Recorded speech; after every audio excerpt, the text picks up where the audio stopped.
नमस्कार, स्वागत है आपका। 15 संभाग 15 खबर देख रहे हैं आप और आपके साथ मैं हूं रितु सिंह। और चलिए इस बुलेटिन की शुरुआत में सबसे पहले बात मध्य प्रदेश की उस घटना की करेंगे जिसकी आज दिन भर से चर्चा है।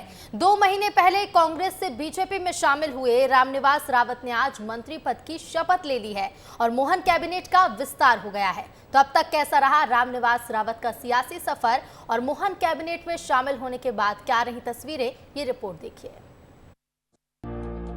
मुख्यमंत्री डॉक्टर मोहन यादव ने अपने कैबिनेट का विस्तार किया है। 68 दिन पहले कांग्रेस छोड़कर बीजेपी में शामिल हुए विधायक रामनिवास रावत ने राजभवन में मंत्री पद की शपथ ली। उन्होंने बतौर कैबिनेट मंत्री शपथ ली है। समारोह में मुख्यमंत्री डॉक्टर मोहन यादव समेत कई मंत्री शामिल हुए। मोहन मंत्रिमंडल में अब कुल मंत्रियों की संख्या 31 हो गई है। मंत्रिमंडल में अधिकतम 34 मंत्री हो सकते हैं और ऐसे में 3 पद अभी भी खाली हैं। मंत्री बनने के बाद अब रावत विधायक पद से विधानसभा अध्यक्ष को इस्तीफा सौंप सकते हैं और इसके बाद उनकी विधानसभा सीट विजयपुर पर दोबारा चुनाव होगा। कैबिनेट मंत्री बने रामनिवास रावत को मुख्यमंत्री डॉक्टर मोहन यादव ने खुद कैबिनेट में शामिल होने की बधाई दी। तो वहीं पंचायत एवं ग्रामीण विकास मंत्री प्रहलाद पटेल ने रामनिवास रावत को बधाई दी और कहा कि एक अनुभवी नेता मध्य प्रदेश के विकास में अपना योगदान देगा। हमारे वरिष्ठ नेता रामनिवास रावत जी ने आज शपथ ली है। मेरी अपनी ओर से बधाई। मैं समझ सकता हूं कि पूरे प्रदेश को, खास करके हमारे चंबल अंचल में उनकी अपनी गहरी पकड़ भी है और वो क्षेत्र ऐसा आता है जहाँ विकास की बहुत संभावना है। मध्य प्रदेश सरकार उनकी भावना के अनुसार लगातार अच्छे से अच्छा काम करेगी और प्रदेश की सेवा करेगी। माननीय रामनिवास रावत जी ने मध्य प्रदेश की सरकार में कैबिनेट मंत्री की शपथ ली है। एक अनुभवी नेता मध्य प्रदेश के विकास में अपनी भागीदारी करेंगे। उनको मेरी शुभकामनाएं। 3 दिसंबर 2023 को मध्य प्रदेश विधानसभा चुनाव के नतीजे आए थे। 8 दिन बाद 11 दिसंबर को मुख्यमंत्री पद पर डॉक्टर मोहन यादव और 2 उप मुख्यमंत्री राजेंद्र शुक्ल, जगदीश देवड़ा का चयन किया गया। इसके 2 दिन बाद 13 दिसंबर को सीएम और दोनों डिप्टी सीएम ने शपथ ली। 12 दिन बाद 25 दिसंबर को पहला मंत्रिमंडल विस्तार हुआ। 28 मंत्रियों को शपथ दिलाई गई और 18 विधायकों को कैबिनेट और 10 विधायकों को राज्य मंत्री के रूप में शपथ दिलाई गई थी। मंत्रिमंडल विस्तार के 5 दिन बाद 30 दिसंबर को मंत्रियों को विभागों का बंटवारा भी किया गया था। अब रामनिवास रावत को मिलाकर मंत्रिमंडल में राज्य मंत्रियों की संख्या 11 हो गई है।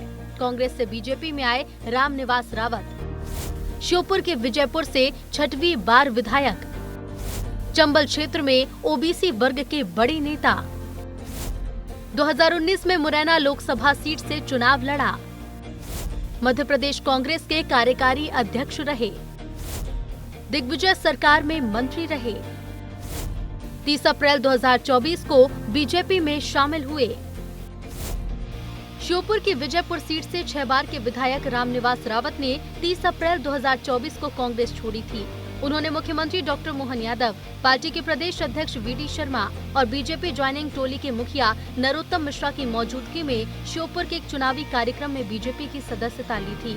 मध्य प्रदेश में डॉक्टर मोहन यादव सरकार का जब पहला मंत्रिमंडल विस्तार हुआ था, तब राज्यपाल मंगूभाई पटेल ने 28 विधायकों को मंत्री पद की शपथ दिलाई थी, जिसके बाद मोहन मंत्रिमंडल में कुल मंत्रियों की संख्या आज 31 हो गई है। तो वहीं कांग्रेस से बीजेपी में आए रामनिवास रावत ने मंत्री पद की शपथ तो ले ली, लेकिन अभी उनके पोर्टफोलियो को लेकर पेच फंसा हुआ है। ब्यूरो रिपोर्ट, विस्तार न्यूज। तो कांग्रेस से बीजेपी में शामिल हुए रामनिवास रावत के मंत्री बनाए जाने से उनके समर्थकों में तो भारी उत्साह नजर आ रहा है। हमने देखा कि बीते दिन से ही समर्थकों के भोपाल पहुंचने का सिलसिला शुरू हो चुका था और सभी रामनिवास रावत को मंत्री बनाए जाने के लिए बधाई भी दे रहे थे। तो वहीं प्रदेश बीजेपी के नेता भी लगातार रामनिवास रावत को बधाई दे रहे हैं। बीजेपी प्रदेश अध्यक्ष वीडी शर्मा ने रामनिवास रावत को मंत्री बनाए जाने पर बधाई दी। रामनिवास रावत को उन्होंने जमीनी नेता बताया है। क्या कुछ कहा है और ये तस्वीरों के जरिए दिखे। तो वीडी शर्मा ने बधाई दी है। बता दें, रामनिवास रावत जिन्हें मंत्री बना दिया गया है, मोहन कैबिनेट में इसी के साथ कुल 31 मंत्री हो चुके हैं। अभी तक मोहन कैबिनेट में 30 मंत्री थे और अब रामनिवास रावत को भी मंत्री पद दिया जा चुका है। कांग्रेस से बीजेपी में तो शामिल हो चुके हैं, लेकिन अभी तक उन्होंने विधायकी पद से इस्तीफा नहीं दिया। जल्द ही कयास लगाया जा रहा है कि जल्द ही इस्तीफा देंगे रामनिवास रावत और फिर से उपचुनाव होगा उनकी सीट पर। लेकिन 6 बार के विधायक हैं और इसके साथ ही वरिष्ठ नेता हैं, कई पदों पर भी रह चुके हैं। और रामनिवास रावत के देखिए मंत्री पद से उन्होंने शपथ तो ले ली है।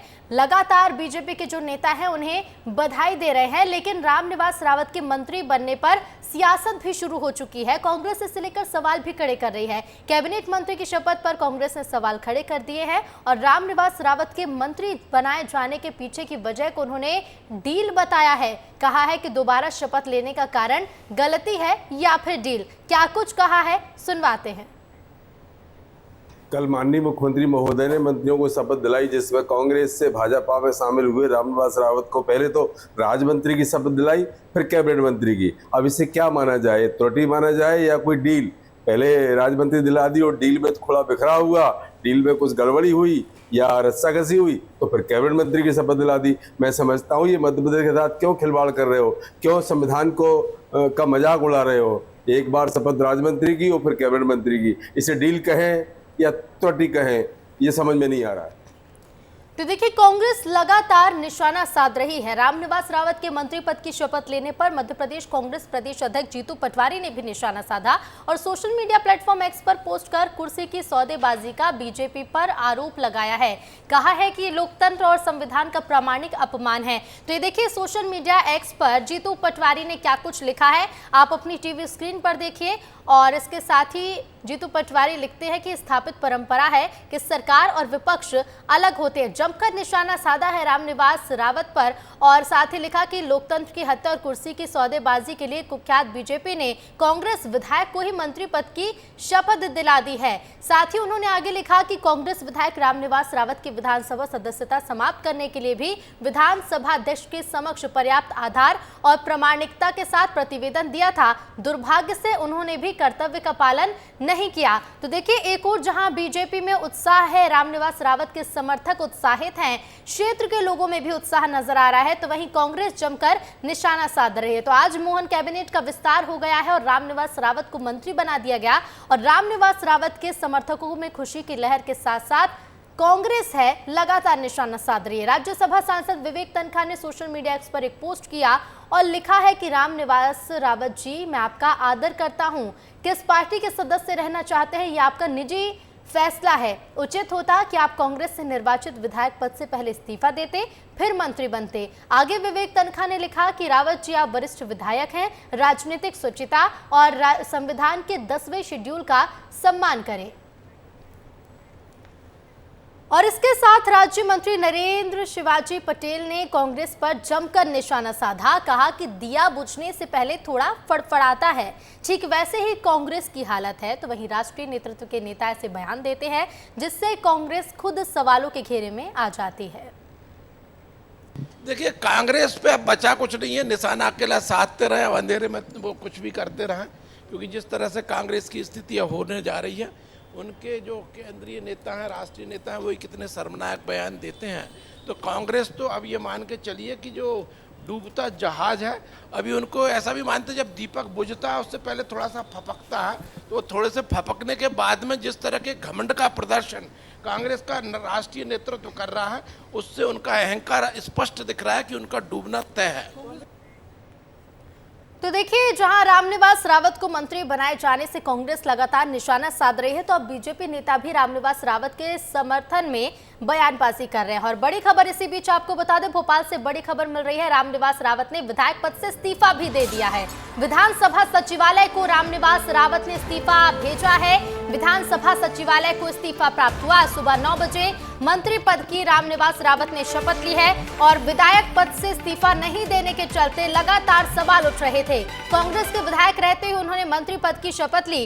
कांग्रेस भी लगातार यही सवाल उठा रही थी कि आखिर पहले इस्तीफा क्यों नहीं दिया। विवेक तनखा, जो कि राज्यसभा सांसद, उन्होंने भी सोशल मीडिया एक्स पर यह लिखा कि रामनिवास रावत पहले इस्तीफा देते, उसके बाद मंत्री पद की शपथ लेते और लगातार कयास यही थे कि आखिर रामनिवास रावत विधायक पद से इस्तीफा कब देंगे। और आखिरकार देखिए इस्तीफा दे दिया है। जो सवाल कांग्रेस की ओर से उठाए जा रहे थे, न सिर्फ आज मंत्री पद की शपथ लेने के बाद, बल्कि जब से रामनिवास रावत बीजेपी में शामिल हुए थे, लगातार कांग्रेस यही सवाल उठा रही थी कि आखिर रामनिवास रावत विधायक की पद से इस्तीफा कब देंगे। और आखिरकार उन्होंने देखिए इस्तीफा दे दिया। सीधे रुख करेंगे, संवाददाता सूरज हमारे साथ जुड़ गए हैं।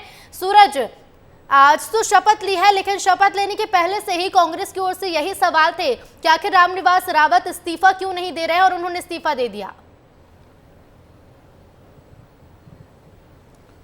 देखिए ऋतु, कांग्रेस के जो इस्तीफा देने का सवाल था वो आज से नहीं, बल्कि जब से रामनिवास रावत बीजेपी में गए तब से लगातार कांग्रेस बीजेपी को रामनिवास रावत को लेकर घेरती रही। रामनिवास रावत और निर्मला सप्रे दो ऐसे कांग्रेस के विधायक थे जो बीजेपी की सदस्यता तो लिए, लेकिन कांग्रेस के विधायक पद से इस्तीफा नहीं दिया। ऐसे में आज जब रामनिवास रावत ने कैबिनेट मंत्री पद की शपथ ली, उसके बाद लगातार कांग्रेस के जो तमाम दिग्गज नेता हैं वो बीजेपी पर हमलावर हो गए। चाहे जीतू पटवारी हो, चाहे विवेक तनखा हो, तमाम नेताओं ने बीजेपी पर हमला किया और पूछा कि आखिरकार कांग्रेस का जो विधायक है उसे बीजेपी कैसे मंत्री पद की शपथ दिलवा देती है। यहां तक कि राज्यपाल को भी घेरा गया। ऐसे में रामनिवास रावत का जो इस्तीफा है वो विधानसभा सचिवालय के पास पहुंच गया है। अब जब उनका इस्तीफा स्वीकार कर लिया जाएगा ऋतु, तो होगा क्या, होगा ये कि रामनिवास रावत को 6 महीने के अंदर जब उपचुनाव कराए जाएंगे उनकी सीट पे, तो विधायक बनना होगा, तभी वो मंत्री बन पाएंगे। अगर विधानसभा के उपचुनाव में उनकी हार होती है तो उनको मंत्री पद से भी इस्तीफा देना पड़ेगा। कारण ये है क्योंकि मध्य प्रदेश में केवल विधानसभा है, विधान परिषद नहीं। अगर विधान परिषद उत्तर प्रदेश जैसे विधान परिषद होती तो एमएलसी बन के भी मंत्री बने रह सकते थे, लेकिन मध्य प्रदेश में विधान परिषद नहीं है, केवल विधानसभा है। ऐसे में विधानसभा का सदस्य होना जरूरी हो जाता है। ऐसे में अब रामनिवास रावत के सामने बड़ी चुनौती होगी जब उनके क्षेत्र में, यानी जिस सीट से वो विधायक हैं, उस सीट में जब उपचुनाव होगा और उपचुनाव में उनको जीत कर आना ही पड़ेगा अगर वो मंत्री रहना चाहते हैं। तो कहीं ना कहीं अब एक और सीट ऐसी हो गई जहां पर उपचुनाव कराया जाएगा आने वाले समय पे, और इस्तीफा भी भेजा गया विधानसभा सचिवालय के पास, इस्तीफा भेजा गया ऋतु। इस्तीफा जब स्वीकार हो जाएगा तभी ये स्थिति बनेगी। जी ऋतु, बिल्कुल बिल्कुल, स्थिति तो यही बनेगी सूरज, क्योंकि इसके पीछे के जो टेक्निकल पॉइंट्स हैं इन्हें भी समझना जरूरी है कि 6 महीने के अंदर उपचुनाव होंगे और उपचुनाव में जीत भी हासिल करनी होगी। लेकिन देखिए जिस तरह से मंत्री बना दिया गया है, और अब क्षेत्र में हम देख रहे हैं कि जो लोकसभा चुनाव के भी परिणाम रहे और उसके पहले हमने विधानसभा चुनाव के परिणाम भी देखे। ग्वालियर चंबल क्षेत्र में हम देख रहे हैं कि बीजेपी की पकड़ मजबूत होती जा रही है। पहले की अपेक्षा बीजेपी क्षेत्र में मजबूत हो रही है, तो बीजेपी भी अपनी दावेदारी पूरी कर रही है और भरोसा ये जता रही है कि रामनिवास रावत जीत कर ही लौटेंगे। देखिए रामनिवास रावत जीतेंगे या नहीं जीतेंगे ये तो उनकी जो विजयपुर की जनता है उस जनता को तय करना है, क्योंकि लगातार वो कांग्रेस के कद्दावर नेता माने जाते रहे, कई बार कांग्रेस के विधायक भी रहे। तो ऐसे में ये कहे पाना अभी संभव नहीं है कि कौन जीतेगा। ये जरूर है कि रामनिवास रावत का भी वोट बैंक होगा, और ये भी बात है कि कांग्रेस का भी वोट बैंक वहां पर है। कारण ये है कि लगातार जिस तरह से वो कांग्रेस के टिकट पर जीतते आए, कद्दावर नेताओं में से गिने जाते रहे हैं, तो कांग्रेस के सामने बड़ी चुनौती ये होगी कि जब उपचुनाव होंगे ऋतु, तो कांग्रेस रामनिवास रावत के सामने किसे मैदान में उतारती है। क्योंकि अभी तक उनके पास उस सीट से अक्सर कांग्रेस रामनिवास रावत को टिकट देती थी और रामनिवास रावत अक्सर वहां से जीत कर भी आते रहे। ऐसे में अब कांग्रेस उस सीट के लिए भी जोड़ गुणागणित करेगी और कहीं ना कहीं उस प्रत्याशी की तलाश करेगी, उस नेता की तलाश करेगी जिसे प्रत्याशी बनाया जाए। तो ये एक बड़ी खबर है ऋतु कि जिस तरह से रामनिवास रावत को कांग्रेस घेरती रही है और उस घेरने में कामयाब भी हुई। अब रामनिवास रावत का इस्तीफा हो गया है। कांग्रेस का विधायक रहते हुए वो सुबह मंत्री बनते हैं, लेकिन शाम होते होते वो अपना इस्तीफा भेज देते हैं, क्योंकि जिस तरह से कांग्रेस लगातार बीजेपी में हमलावर थी, जीतू पटवारी ने किस तरह से ट्वीट किया आपने देखा, विवेक तनखा ने किस तरह सवाल उठाए, तमाम दिग्गज नेता लगातार सवाल उठाते रहे। और बिल्कुल अब देखना होगा सूरज की जो इस्तीफा ना देने के चलते कांग्रेस सवाल उठा रही थी, अब इस्तीफा देने के बाद कांग्रेस इस पर किस तरह से प्रतिक्रिया देती है। फिलहाल शुक्रिया सूरज आपका तमाम बातचीत के लिए। और इसके साथ ही चलिए आगे बढ़ेंगे। अब दिग्विजय सिंह ने अपनी ही पार्टी के नेताओं और कार्यकर्ताओं को नसीहत दे डाली है। उन्होंने सोशल मीडिया प्लेटफॉर्म एक्स पर नसीहत देते हुए लिखा है कि नेता और कार्यकर्ताओं को राहुल गांधी से सीखे। उन्होंने कड़े शब्दों का इस्तेमाल करते हुए कहा कि नेताओं के साथ सेल्फी खिंचवाकर सोशल मीडिया पर डालकर नेता नहीं बनोगे, बल्कि अपने गाँव अपने मोहल्ले में लोगों से मिलो, उनके सुख दुख में शामिल हो, उनके साथ बैठकर जन समस्याओं पर चर्चा करो। तो देखा आपने कि सोशल मीडिया एक्स पर पोस्ट कर दिग्विजय सिंह ने अपने ही पार्टी के नेताओं कार्यकर्ताओं को नसीहत दी है। और इधर मध्य प्रदेश की मोहन कैबिनेट का विस्तार भी आज हो गया है। रामनिवास रावत जिन्होंने मंत्री पद की शपथ भी ले ली और छत्तीसगढ़ में साय कैबिनेट का विस्तार पर भी अभी भी पेच फंसा हुआ है। हालांकि कैबिनेट विस्तार को लेकर सीएम साय ने जो संकेत दिए उससे ये माना जा रहा है कि साय कैबिनेट का विस्तार मॉनसून सत्र के पहले हो सकता है। लेकिन कांग्रेस अब सरकार और बीजेपी पर हमलावर है। ये रिपोर्ट देखिए। छत्तीसगढ़ में सबकी निगाहें साय कैबिनेट के विस्तार पर टिकी हैं। मध्य प्रदेश में कैबिनेट विस्तार होने के बाद अब इंतजार छत्तीसगढ़ में कैबिनेट विस्तार का किया जा रहा है। ये कहा जा रहा है कि जल्द प्रदेश की कैबिनेट में विस्तार किया जा सकता है। छत्तीसगढ़ में फिलहाल 2 मंत्री पद खाली हैं। 22 जुलाई को विधानसभा का मानसून सत्र शुरू होने जा रहा है। ये कहा जा रहा है कि मानसून सत्र से पहले सरकार कैबिनेट का विस्तार कर सकती है। हालांकि कैबिनेट विस्तार में हो रही देरी पर कांग्रेस तंज भी कस रही है। पूर्व मंत्री शिव डहरिया ने कैबिनेट विस्तार में हो रही देरी पर कहा कि बीजेपी में एक अनार 100 बीमार की स्थिति बनी हुई है। देखिए, हम लोग पहले ही कह रहे हैं कि भारतीय जनता पार्टी में सब कुछ ठीक नहीं चल रहा है, गुटबाजी हावी है और किसे मंत्री बनाना है वो तय ही नहीं कर पा रहे हैं। इसलिए विधानसभा सत्र चालू होने के पहले इन लोग मंत्रिमंडल का विस्तार नहीं कर पा रहे हैं। एक अनार 100 बीमार जैसे स्थिति इनकी हो गई है। लोकसभा चुनाव जीतने के बाद बृजमोहन अग्रवाल ने मंत्री पद से इस्तीफा दे दिया था, जिसके बाद से प्रदेश में 2 मंत्रियों के पद खाली हैं। कहा जा रहा है कि इन मंत्री पद को लेकर बीजेपी के कई विधायक जोर लगा रहे हैं। चर्चा इस बात को लेकर भी है कि मानसून सत्र से पहले 2 मंत्री विधायक बनाए जा सकते हैं, जिसमें एक सीनियर और एक जूनियर नेता को कमान दी जा सकती है। हालांकि मुख्यमंत्री विष्णुदेव साय से सवाल पूछा गया तो उन्होंने जल्द विस्तार करने की बात कही। छत्तीसगढ़ में भी होगा, इंतजार करिए। बोलो जय जगन्नाथ, जय जगन्नाथ। छत्तीसगढ़ में भी मध्य प्रदेश की तरह जल्द ही कैबिनेट का विस्तार हो सकता है। छत्तीसगढ़ में 2 मंत्री पद के लिए कई दावेदार हैं। रेस में रायपुर पश्चिम विधायक राजेश मूणत, अमर अग्रवाल, अजय चंद्राकर, धर्मलाल कौशिक, नवनिर्वाचित विधायक गजेंद्र यादव, किरण सिंहदेव के नाम की चर्चा है। और कहा जा रहा है कि एक नए एक पुराने चेहरे को कैबिनेट में शामिल किया जा सकता है। अब देखने वाली बात ये होगी कि साय कैबिनेट का विस्तार मानसून सत्र से पहले हो पाता है या नहीं। ब्यूरो रिपोर्ट, विस्तार न्यूज। तो देखिए, मुख्यमंत्री विष्णुदेव साय साफ कह चुके हैं कि वक्त आने पर जल्द ही विस्तार किया जाएगा। लेकिन कयास ये लगाए जा रहे हैं कि आखिर विष्णुदेव साय कैबिनेट में शामिल कैसे किया जाएगा। रेस में कई नाम शामिल हैं, कई अनुभवी नेता हैं तो कई नए नाम हैं, लेकिन किससे मिलेगा मंत्री पद ये तो कैबिनेट विस्तार के बाद ही पता चलेगा। इधर आगे बढ़ेंगे। राहुल गांधी के हिंदू वाले बयान पर जमकर आलोचना हो रही है और इसी बीच शंकराचार्य अविमुक्तेश्वरानंद सरस्वती कांग्रेस सांसद राहुल गांधी के समर्थन में आ गए हैं। उन्होंने कहा है कि हमने राहुल गांधी का पूरा भाषण सुना। वो साफ कह रहे हैं कि हिंदू धर्म में हिंसा का स्थान नहीं है। यहाँ पे दूसरी चीजों के चित्र दिखाए जा सकते हैं, मगर शिव जी का चित्र नहीं जाया जा सकता।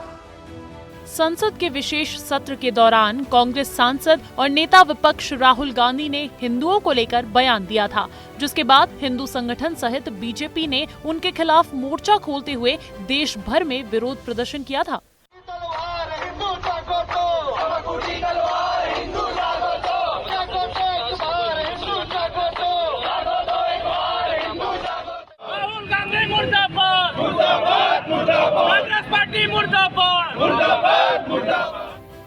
राहुल गांधी के हिंदू वाले बयान पर हो रही जमकर आलोचना के बीच शंकराचार्य अविमुक्तेश्वरानंद सरस्वती कांग्रेस सांसद के समर्थन में आ गए हैं। उन्होंने कहा कि हमने राहुल गांधी का पूरा भाषण सुना। वे साफ कह रहे हैं कि हिंदू धर्म में हिंसा का स्थान नहीं है। वहीं इसी बीच कांग्रेस पार्टी ने अपने आधिकारिक एक्स हैंडल पर शंकराचार्य स्वामी अविमुक्तेश्वरानंद जी का एक वीडियो पोस्ट किया है, जिसमें वे राहुल गांधी के पक्ष में अपनी बात कहते हुए नजर आ रहे हैं और कहा कि राहुल गांधी कभी भी हिंदू धर्म के विपरीत बात नहीं कर रहे हैं। राहुल गांधी के आधे वक्तव्य को फैलाना अपराध है, ऐसा करने वाले को दंडित किया जाना चाहिए। देखिए, हमको जब कोई कहता है कि कौआ कान ले गया तो हम पहले कान पे हाथ लगाते हैं कि है कि नहीं। अगर नहीं होता है तब हम कौए के पीछे दौड़ते हैं। ये जो बात आप बता रहे हो कि राहुल गांधी ने ये कह दिया कि हिंदू धर्म के विरुद्ध बात कह दी, तो जब ये बात हमको बताई गई तो हमने राहुल गांधी का पूरा प्रवचन, जो भाषण उन्होंने संसद में दिया था, उसको निकाल करके देखा और हमने उसमें पाया कि वो तो ऐसा कह ही नहीं रहे हैं। वो तो कह रहे हैं कि हिंदू धर्म में हिंसा का स्थान ही नहीं है। राहुल गांधी के इस बयान पर बीजेपी सांसदों ने सदन में जमकर हंगामा किया था। यहाँ तक कि खुद प्रधानमंत्री नरेंद्र मोदी ने भी आपत्ति जताते हुए कहा था कि ये बहुत ही गंभीर विषय है। पूरे हिंदू समाज को हिंसक कहना गंभीर है। विषय बहुत गंभीर है। पूरे हिंदू समाज को हिंसक कहना ये गंभीर विषय है। जिस पर राहुल गांधी ने कहा था कि नहीं, नरेंद्र मोदी पूरा हिंदू समाज नहीं है, बीजेपी और आरएसएस पूरा हिंदू समाज नहीं है। इसका ठेका बीजेपी ने नहीं ले रखा है। एक तरफ बीजेपी समेत हिंदू संगठन जहां राहुल गांधी का विरोध कर रहे हैं, तो वहीं अब शंकराचार्य के समर्थन के बाद कांग्रेस भी एक्टिव हो गई है। अब देखना होगा कि सियासत आगे क्या रंग दिखाती है। ब्यूरो रिपोर्ट, विस्तार न्यूज। तो देखिए, राहुल गांधी के बयान के बाद से विरोध लगातार जारी था और अभी इसी तमाम आलोचना के बाद शंकराचार्य अभी मुक्तेश्वरानंद ने समर्थन किया है राहुल गांधी का। अब देखना होगा कि समर्थन के बाद कांग्रेस कैसे राहुल गांधी का स्टैंड लेती है। बात करेंगे छत्तीसगढ़ के बिलासपुर की। छत्तीसगढ़ में कांग्रेस अलग अलग मुद्दों को लेकर लगातार बीजेपी पर निशाना साध रही है। इधर बिलासपुर में बिजली व्यवस्था को लेकर कांग्रेस ने जमकर प्रदर्शन किया है। तिफरा तोरवा और नेहरू नगर समिति ने कार्यकर्ताओं ने प्रदर्शन किया। महापौर के अलावा जिलाध्यक्ष प्रदर्शन पर बैठे। अलग अलग स्थान पर बीजेपी की सरकार को बिजली व्यवस्था बिगाड़ने और बिजली गुल होने समेत अन्य मांगों को लेकर ये विरोध किया है। तो देखिए, बिलासपुर में जमकर विरोध किया कांग्रेस कार्यकर्ताओं ने और हाथों में बैनर पोस्टर लेकर बीजेपी का विरोध जताया। इधर रायपुर में बिजली बिल बढ़ोतरी और बिजली कटौती को लेकर कांग्रेस आज प्रदर्शन कर रही है। राजीव गांधी चौक में प्रदर्शन करने के बाद बिजली ऑफिस के घेराव करने के लिए निकले तमाम कांग्रेसियों ने जमकर सरकार के ऊपर हमला बोला है। पूर्व मुख्यमंत्री भूपेश बघेल ने कहा कि अभी हम सड़क की लड़ाई लड़ रहे हैं, लेकिन विधानसभा सत्र के दौरान हम सदन में भी मुद्दा उठाएंगे। कटौती और विद्युत दरों में बढ़ोतरी को लेकर आज कांग्रेस पदयात्रा कर रही है और कैंडल भी लेकर निकली हुई है। क्या हो रहा है, बातचीत करते हैं। पूर्व मुख्यमंत्री भूपेश बघेल जी हैं, दिन में ही कैंडल लेकर निकल चुके हैं। देखिए, ये तो विष्णु देसाई को दिखा रहे हैं कि भैया तुम्हारे राज्य में बिजली कटौती की स्थिति क्या है, कि आज अघोषित जो बिजली कटौती है उससे भी परेशान है और दूसरा बिजली दर में जो वृद्धि हुई है उससे लोग परेशान हैं। कांग्रेस शासनकाल में बिजली बिल हाफ योजना जैसे कई योजनाएं चलाई गई थी। आप लोग का ये भी आरोप रहता है कि इन तमाम योजनाओं को बंद कर दिया गया, जनता परेशान। देखिए, एक हमारी सरकार थी तो 53 लाख परिवार को 3400 करोड़ का लाभ मिला था, लेकिन इस सरकार आने के बाद तो बिजली बिल है वो दोगुना हो गया है। विधानसभा में ये मुद्दा उठने वाला है, कई सारे लिखे विधानसभा से, निश्चित रूप से। देखिए, पूर्व मुख्यमंत्री भूपेश बघेल है और साफ तौर पे कह रहे हैं कि आज तो सड़क की लड़ाई लड़ रहे हैं, लेकिन विधानसभा में भी इसको सरकार को इस मुद्दे को लेकर घेरेंगे। कैमरा पर्सन किशोर के साथ रोहित मिश्रा, विस्तार न्यूज, रायपुर। तो देखिए, छत्तीसगढ़ में कई मुद्दों को लेकर कांग्रेस बीजेपी पर हमलावर है। एक और बिलासपुर में देखा आपने कि बिजली कटौती को लेकर कांग्रेस विरोध जता रही है, तो इधर राजधानी रायपुर में भी बड़ी संख्या में कांग्रेस नेता और कार्यकर्ता एकत्रित होकर बीजेपी का विरोध कर रहे हैं। इधर छत्तीसगढ़ में जुलाई महीने से ही बिजली बिल बढ़कर आना शुरू हो गया है। कांग्रेस का आरोप है कि प्रदेश में बार बार बिजली कटौती की जा रही है, जिसके विरोध में कांग्रेस ने प्रदेश भर में 1 दिवसीय ब्लॉक स्तरीय प्रदर्शन भी आयोजित किया। राजधानी रायपुर के 12 ब्लॉकों में यह प्रदर्शन किया गया, जिसमें तमाम ब्लॉक के कांग्रेसी नेता शामिल हुए। इसी बीच विस्तार न्यूज संवाददाता रोहित मिश्रा ने प्रदेश अध्यक्ष दीपक बैज सहित कांग्रेसी नेताओं से खास बातचीत भी की। एक बड़ा प्रदर्शन लालटेन लेकर पहुंच गए हैं आप लोग, क्यों जलाना पड़ रहा है लालटेन? बिल्कुल, छत्तीसगढ़ में भारतीय जनता पार्टी की सरकार, साय सरकार, हम लोग को लगता है कि फिर जिस तरह से छत्तीसगढ़ में बिजली की दरों में वृद्धि कर और लगातार जिस तरह से बिजली कटौती हो रही है, उस हिसाब से मुझे लगता है कि फिर 20 साल छत्तीसगढ़ को पीछे ले जाएंगे और इसलिए आज हम लोग कि बढ़ी हुई बिजली दर को और लगातार कटौती और आंख मिचौलों को लेकर हम लोग आज लालटेन लेकर प्रदर्शन कर रहे हैं, ताकि कम से कम इस साई सरकार को सद्बुद्धि आए कि बिजली बढ़ोतरी से छत्तीसगढ़ की आम जनता बुरी तरह से त्रस्त और परेशान है। सरप्लस स्टेट है छत्तीसगढ़ और सरप्लस स्टेट में इस तरह की जो है बिजली कटौती। बिल्कुल, छत्तीसगढ़ राज्य बिजली उत्पादन राज्य है, सरप्लस राज्य है। हम दूसरे राज्यों को बिजली देते हैं, उसके बाद हमारे यहाँ बिजली महंगा, हमारे यहाँ बिजली कटौती। मतलब आखिर छत्तीसगढ़ में भारतीय जनता पार्टी क्यों कर रही है, ये हम उनसे पूछना चाह रहे हैं। कि हमारी सरकार थी तो हम लोग 50% हम लोग बिजली बिल हाफ किए थे, बिजली बिल हम नहीं बढ़ाए थे। लेकिन आज जिस तरह से बिजली बिल बढ़ा के आम गरीब जनता को ये सरकार ने लूटने का काम कर रही है। बल्कि जी उनसे ही बातचीत कर लेते हैं। लालटेन के साथ स्वागत किया गया मंच में आपका। लालटेन के साथ करने का ये संदेश है कि शासन में बैठी भारतीय जनता पार्टी की सरकार सूद ले ले कि किस प्रकार से प्रदेश में बिजली की व्यवस्था चरमराई हुई है और किस प्रकार से पूरे प्रदेश में लोग त्राही त्राही हो चुके हैं। मान के चलिए कि पूरे प्रदेश में ये स्थिति बन चुकी है कि अब लालटेन लेकर जो है हम लोगों को सामने आना पड़ रहा और जनता सामने आ रही है। तो देखिए शुरुआत हो गई। अमरजीत भगत जी भी है, उनसे भी बातचीत कर लेते हैं क्योंकि एक बड़ा प्रदर्शन जो है वो राजधानी रायपुर में हो रहा है। अमरजीत भगत जी से भी बातचीत करेंगे कि किस प्रकार से प्रदर्शन है। बड़ा प्रदर्शन कर रहे हैं आप लोग और ये कह रहे हैं कि यहाँ पे बिजली की लगातार कटौती हो रही है। जब से भारतीय जनता पार्टी की डबल इंजन की सरकार बनी है, डबल ताकत से लोगों को परेशानी में डाल रही है, उनको मिलने वाली सुविधा में कटौती कर रही है, सभी चीज़ का दर लगातार बढ़ा रही है, लोगों को सुविधा मिल नहीं रही है, लोगों का आमदनी बढ़ नहीं रहा है। ये चिंता का विषय है। जनता आज सड़कों पर है। जनता आज सड़कों पे है और लालटेन जलाकर कांग्रेस आज प्रदर्शन कर रही है। तो निश्चित तौर पर बड़ा प्रदर्शन राजधानी रायपुर में देखा जा रहा है और प्रदेश भर के तमाम ब्लॉकों में कांग्रेस की ओर से यह प्रदर्शन आज आयोजित किया गया। कैमरा पर्सन किशोर के साथ रोहित मिश्रा, विस्तार न्यूज रायपुर।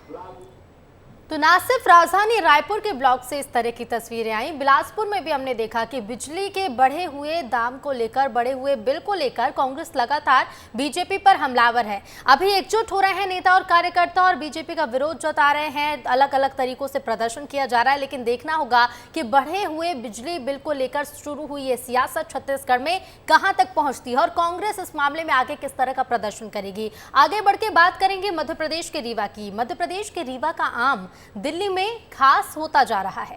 रीवा के पूरी दुनिया में मशहूर सुंदरजा आम दिल्ली की प्रदर्शनी में अपने स्वाद का जलवा बिखेरेंगे और यही वजह है कि इस विशेष आम की सभी जगह खूब चर्चा हो रही है।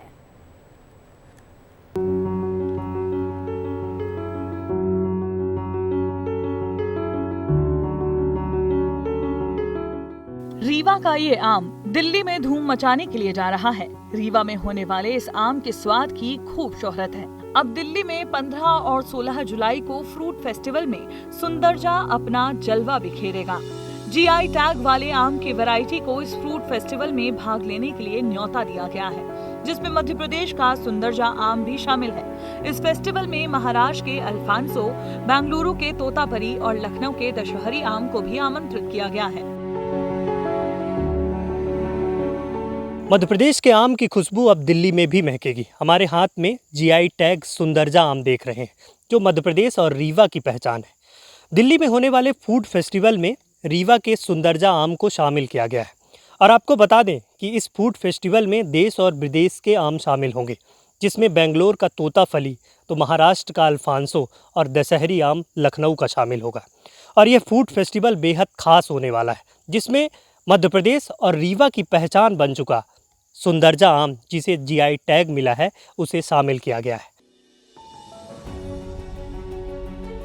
सुंदरजा आम रीवा के गोविंदगढ़ में खूब फलता फूलता है। इसकी खोज तत्कालीन रीवा महाराज रघुराज सिंह ने 1885 में की थी। 1885 से 1970 तक करीब 85 साल तक ये आम गोविंदगढ़ के किले की 4 दीवारी में कैद रहा, लेकिन इसके बाद दुनिया इस आम के स्वाद से परिचित हो सकी। 2023 में इसे जीआई टैग से नवाजा गया। आपको जानकर हैरानी होगी कि सुंदरजा आम भारत का इकलौता ऐसा आम है जिसके ऊपर डाक टिकट भी जारी किया गया है। आज इस आम की पूरी दुनिया दीवानी है। तो वहाँ पर हमारे देश विदेश जो भी मैंगो शो हो रहे हैं, उसमें जैसे महाराष्ट्र का अल्फांसो हुआ, जर्दालू आम जो हुआ बिहार का, जो जीआई टैग प्राप्त है, और जो जहाँ जहाँ की, जैसे राजस्थान, उदयपुर, महाराष्ट्र, आंध्र प्रदेश, जहाँ जहाँ की फेमस वैरायटी जो कि किसी विशेष गुड़ के लिए पाई जाती है, वो हमारे मैंगो शो में लगाई जाएगी।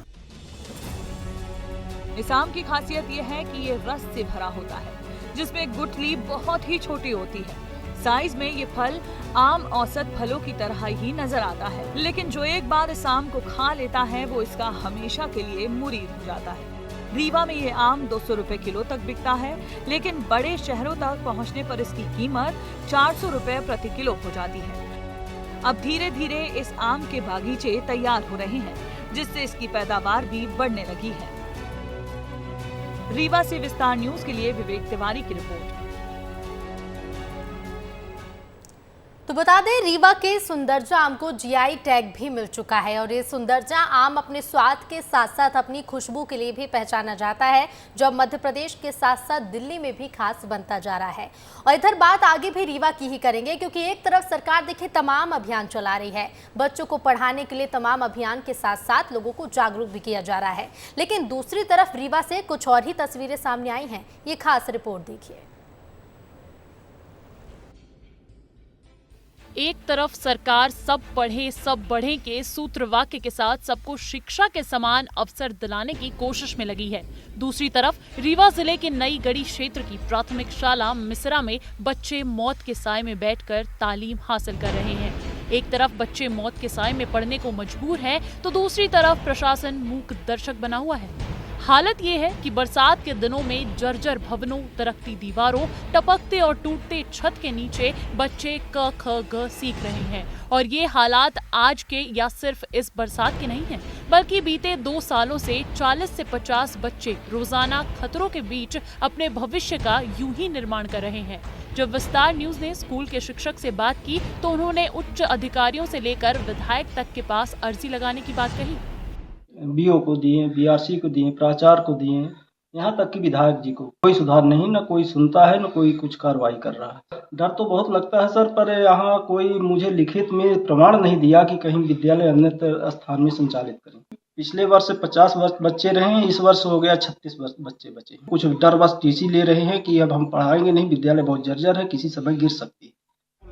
इस मामले को लेकर कुछ समय पहले स्थानीय विधायक नरेंद्र प्रजापति ने भी निर्देश दिए थे कि इस भवन को जल्द से जल्द खाली कराकर बच्चों को कहीं दूर जगह बैठाया जाए, लेकिन प्रशासन के कान में अब तक जूं भी नहीं रेंगी और हालात जस से तस हैं।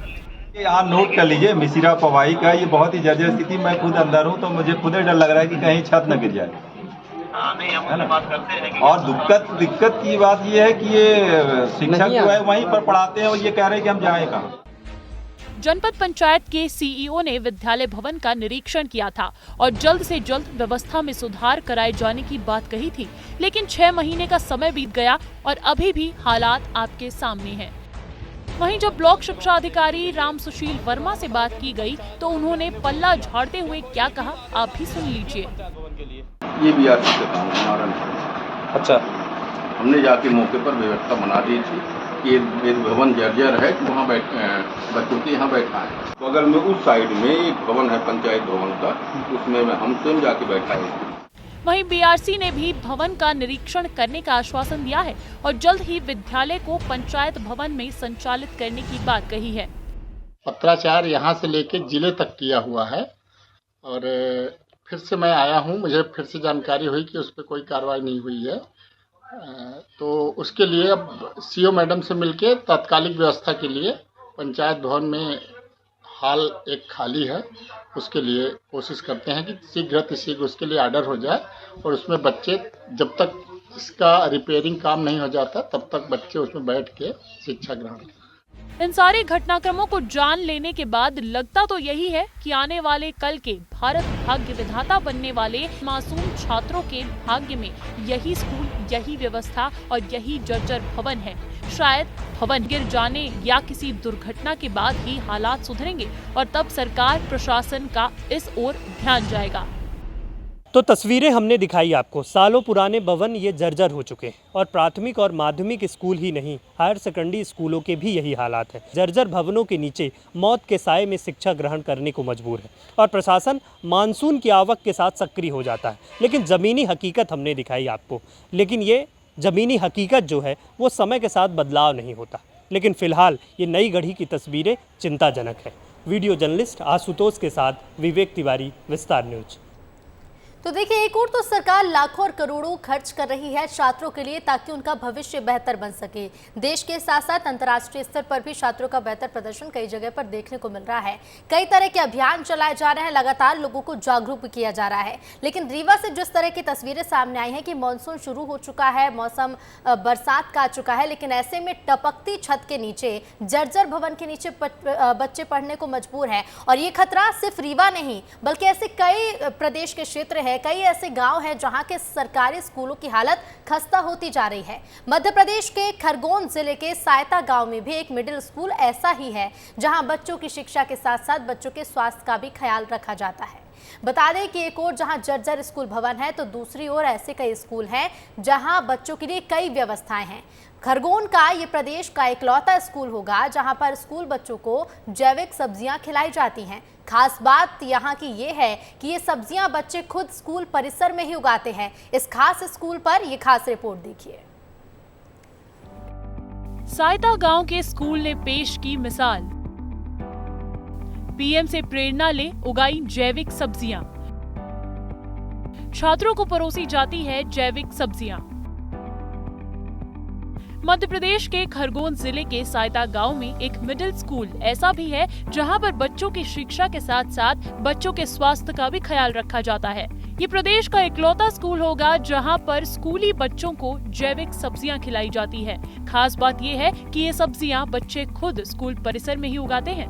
स्कूल परिसर 11,000 स्क्वायर फीट में फैला है। यहाँ 80 विद्यार्थी पढ़ाई करते हैं। यहाँ 1 साल से परिसर में ही सब्जियां उगाई जा रही हैं। इसमें बैंगन, गिलकी, लौकी, भिंडी, पत्ता गोभी, फूल गोभी व ब्रोकली शामिल है। इसके अलावा केला, पपीता व अन्य पौधे भी लगाए गए हैं। यहाँ काम करने वाली महिलाएं सबसे पहले परिसर में लगी सब्जियां तोड़ती हैं। इन सब्जियों को धोकर बनाया जाता है। सब्जियां खाने से विद्यार्थी भी खुश हैं।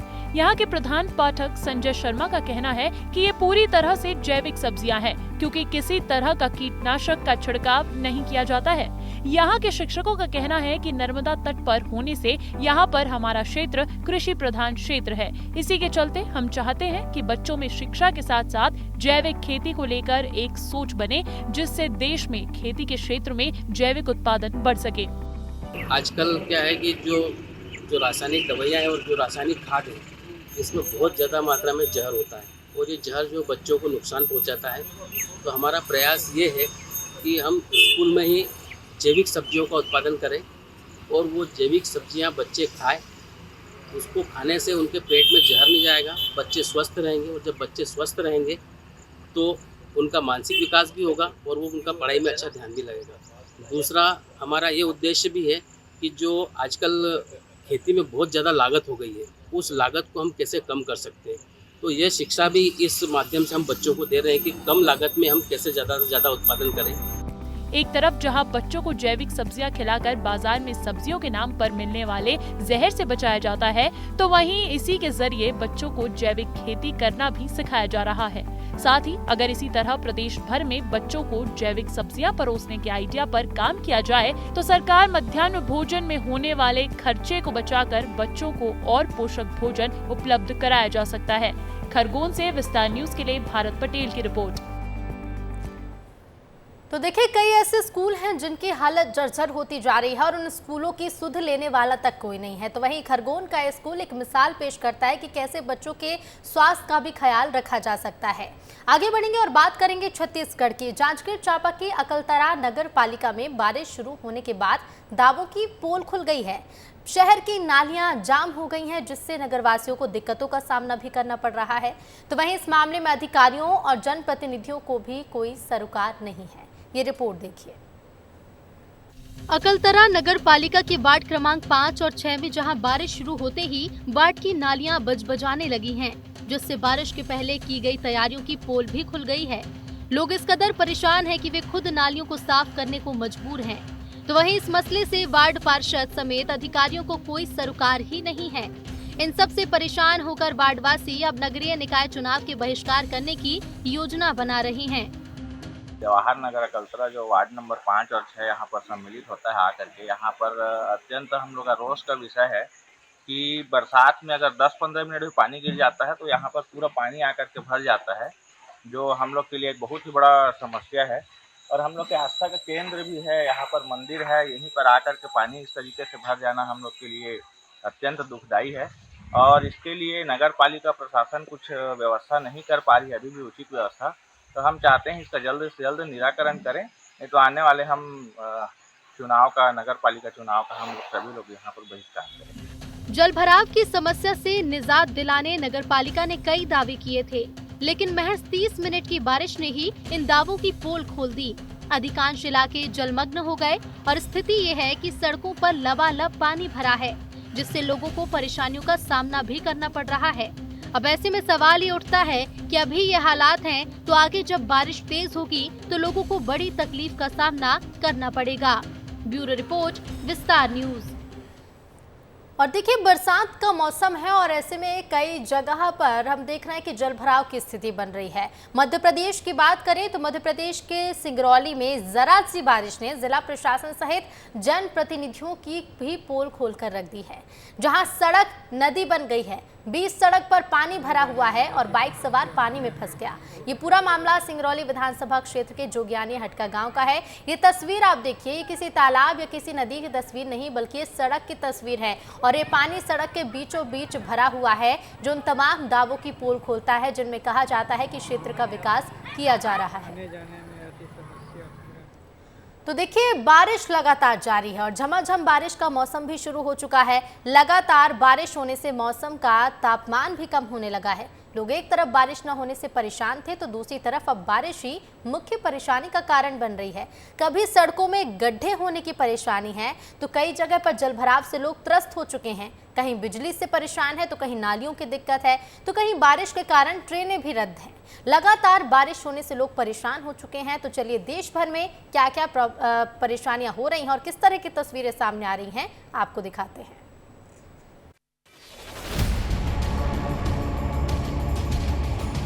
हिमाचल प्रदेश में भारी बारिश और लैंडस्लाइड के कारण 76 सड़कों पर आवागमन बाधित है।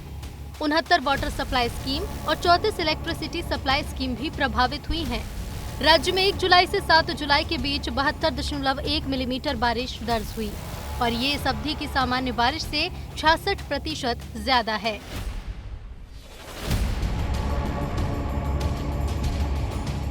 इधर उत्तराखंड में 4 दिन से जारी बारिश के चलते गंगा समेत कई नदियां खतरे के निशान पर बह रही हैं। ऋषिकेश में गंगा नदी का स्तर 339.15 मीटर है, जो खतरे के निशान के बेहद करीब है। हरिद्वार प्रशासन को अलर्ट पर रखा गया है। तो मौसम विभाग के अनुसार 1 जून से अब तक उत्तराखंड में 276.8 मिलीमीटर बारिश हो चुकी है, जबकि सामान्य कोटा 259 मिलीमीटर है। पूरे मानसून में उत्तराखंड में 1162.2 मिलीमीटर औसत बारिश को सामान्य मानसून माना जाता है। तो वहीं हरिद्वार और ऋषिकेश में 600 श्रद्धालु बारिश के चलते फंसे हुए हैं।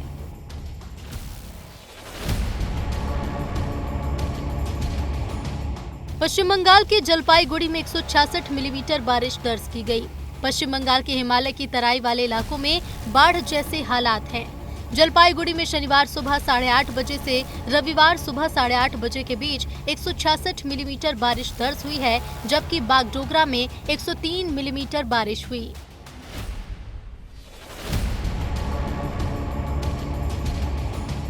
इधर असम में भी हालात कुछ अच्छे नहीं हैं। असम में बाढ़ की स्थिति लगातार गंभीर बनी है। रविवार को बाढ़ में 8 और लोगों की जान चली गई और इससे इस साल की बाढ़, लैंडस्लाइड और तूफान में मरने वालों की संख्या बढ़कर 78 हो गई है। काजीरंगा नेशनल पार्क में 128 जानवर जान गंवा चुके हैं और 28 जिलों के 3,446 गांवों में 22.74 लाख लोग बाढ़ से प्रभावित हुए।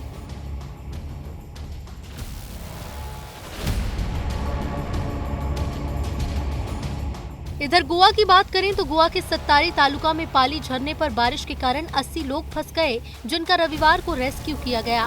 राज्य में भारी बारिश से अत्यधिक भारी बारिश की चेतावनी के चलते राज्य शिक्षा विभाग ने राज्य के सभी स्कूलों में सोमवार की छुट्टी का ऐलान कर दिया।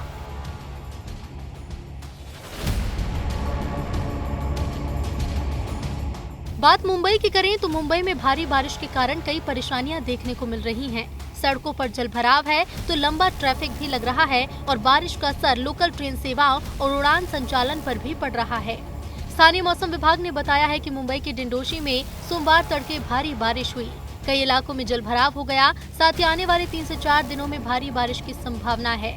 मौसम विभाग ने संकेत दिया कि 8 जुलाई से 10 जुलाई 2024 तक मध्य महाराष्ट्र और मराठवाड़ा क्षेत्रों में भारी बारिश होगी।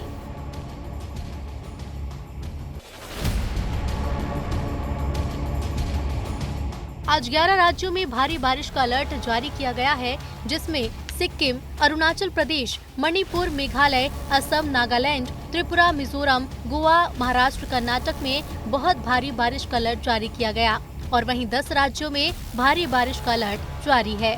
ब्यूरो रिपोर्ट, विस्तार न्यूज।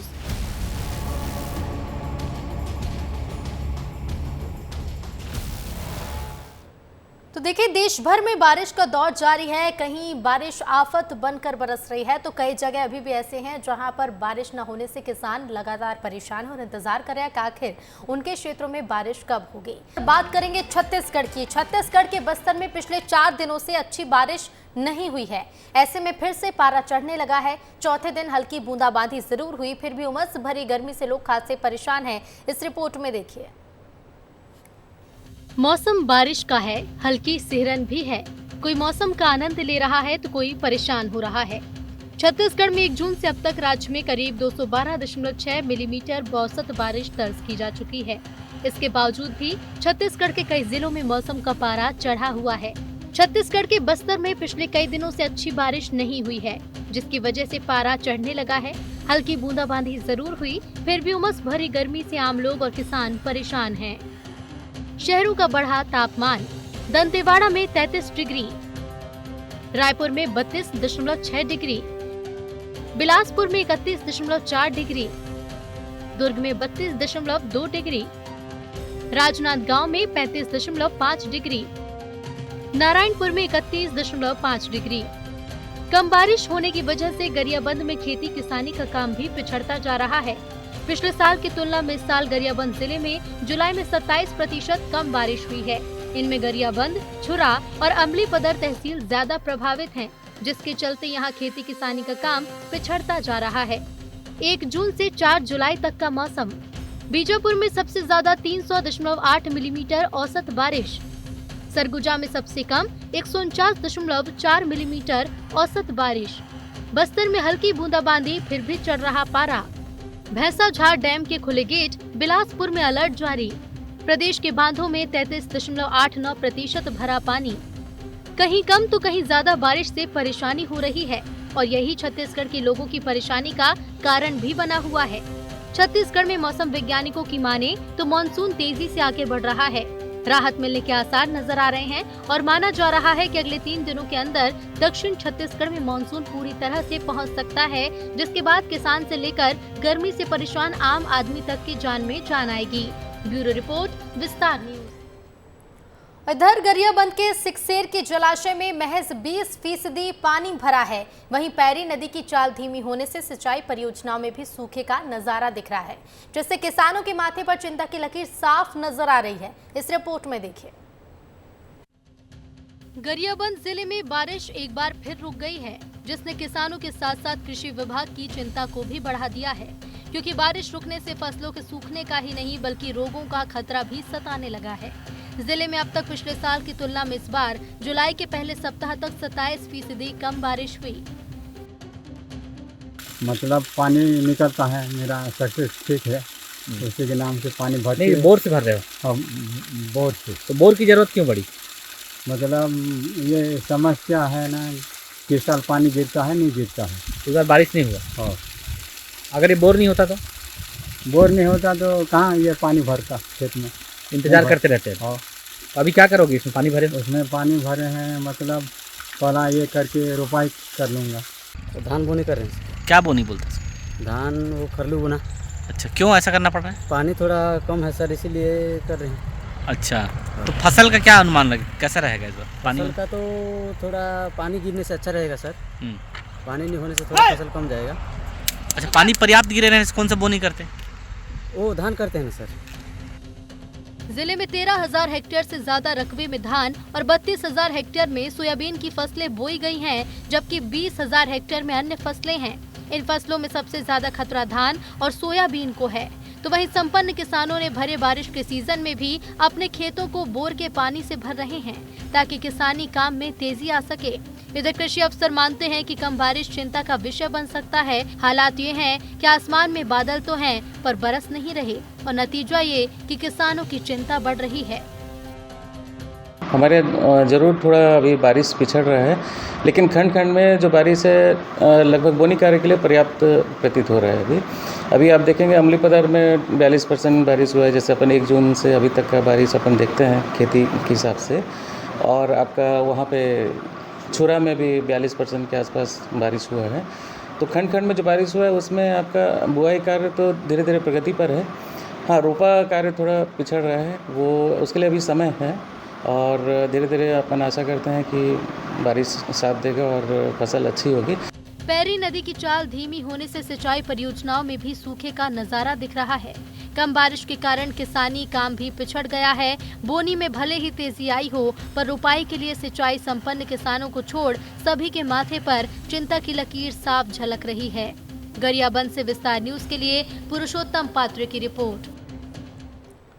और इसी के साथ 15 संभाग 15 खबर में फिलहाल इतना ही। देखते रहिए विस्तार न्यूज। नमस्कार।